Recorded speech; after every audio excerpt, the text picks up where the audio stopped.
Guys, we're looking at target C now, theorem of involving similarity. We're still solving for the missing side of a triangle, but now we're applying this side splitter theorem. Okay, so what is the side splitter theorem? The side splitter theorem states if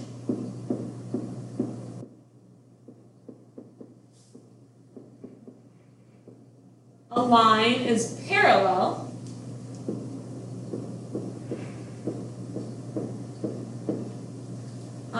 to a side of a triangle,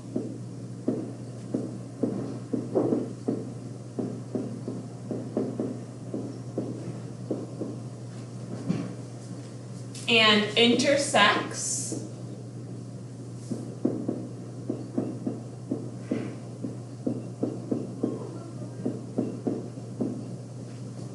the other two sides,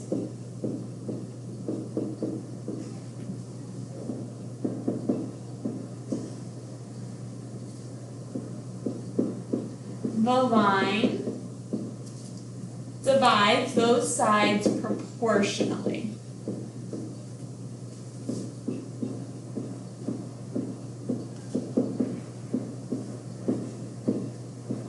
There's supposed to be an R there. Whoops. Proportionally. Okay. So we're going to kind of dissect what this means. A line is parallel to a side of a triangle. Yeah.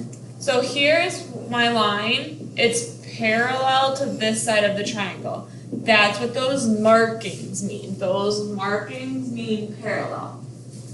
Okay. Then it says and intersects the other two sides. Well, if you look, this line that was parallel, it hits here and it hits here, okay? So it hits and or crosses the other two sides. Okay? These are my other two sides that it hits. The line divides those sides proportionally. Okay? So this line is dividing these sides proportionally. So I'm just writing a proportion. And all it is you can kind of think of A over B, C over D. Okay, so it's still a proportion. All this allows us to do is now, if I have the sides that aren't parallel, I do not have to add anything together. So that kind of helps us out there. If you remember, this is one of the examples we did on that one of the very first days where we were looking at notes that maybe we haven't learned before and trying to do examples. So this might look familiar. So looking at example 1, I'm also just going to do top over bottom and top over bottom. All right? As soon as you do that, we're doing the same thing we did in target B. So 2 times 7 is 14. 4 times x is 4x. 14 divided by 4 is 7/2. Okay.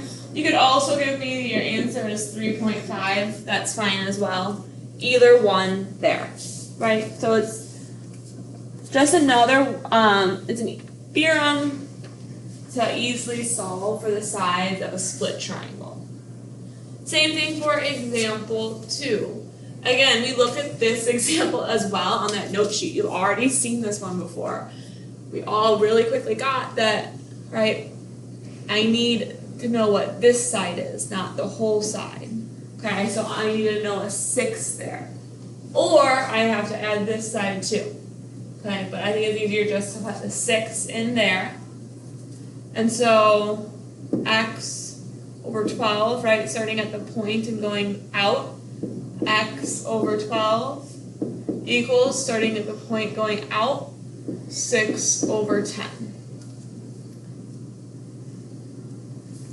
Cross multiplying, 10x equals 6 times 12 is 72. Divide by 10 on both sides. X equals 36/5. You could also give it to me as 7.2 as a decimal. Okay? Easy, easy. All right, looking at our next example.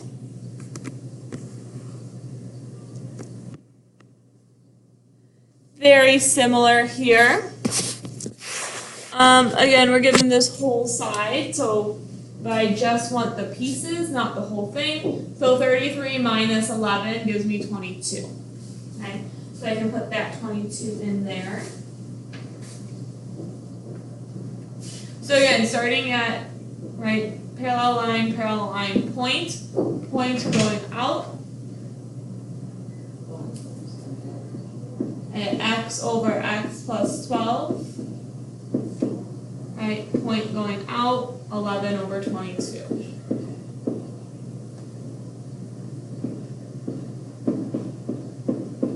Right, we're cross multiplying.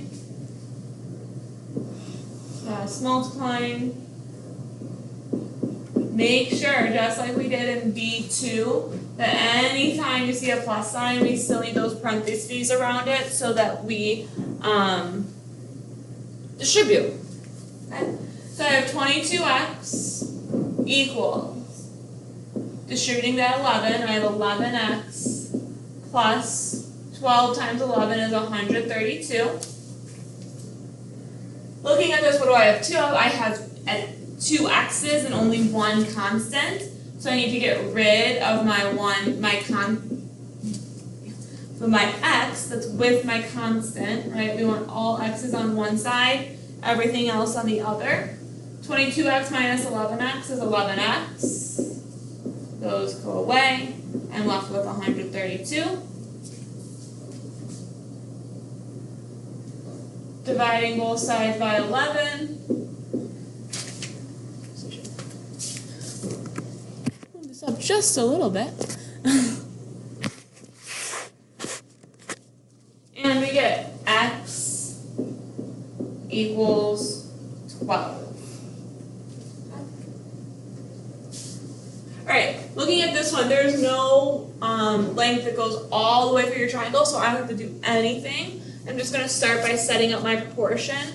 Again, parallel line, so the point here, right, following those parallel lines. Going from the point out, I have x plus 22 over x plus 2 equals 18 over 6. Right, from the point out. Again, these have plus signs, so I need to put them in parentheses. Cross multiply.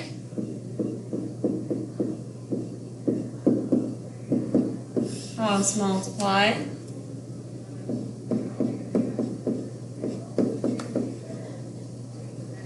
When I distribute, I get 6x plus 22 times 6 is 132 equals, distribute, 18x plus 36. Here, I do have two variables and two constants, so I'm going to get rid of one of my variables. It doesn't matter which one. I'm going to get rid of the 18x. 6 minus 18 is negative 12x. And these go away. I'm left with 36. Then, I need to get rid of my constant from this side, right? I want to keep my variable by itself. I have negative 12x equals 36 minus 132 is negative 96. And then I'm going to finally divide by negative 12. Just going to write it over here. X equals negative 96 divided by negative 12 is 8.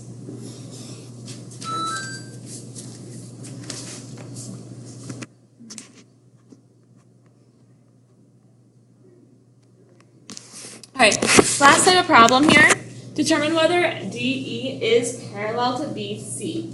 So this is the same type of problem, pretty much just asked in a different way. So I'm given that AD is 15, DB is 12, A to E is 10, and E to C is 8. So basically it's asking me, are these two lines parallel? Okay.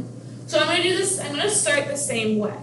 I'm going to start by setting up my proportion, right? Following this point out, I have 15 over 12.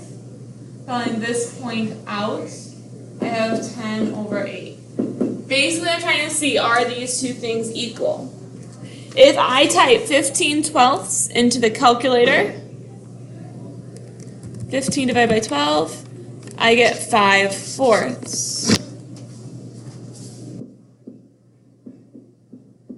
If I type 10/8 into the calculator, I get 5/4. Right? Those are the same. So yes, DE is parallel to BC.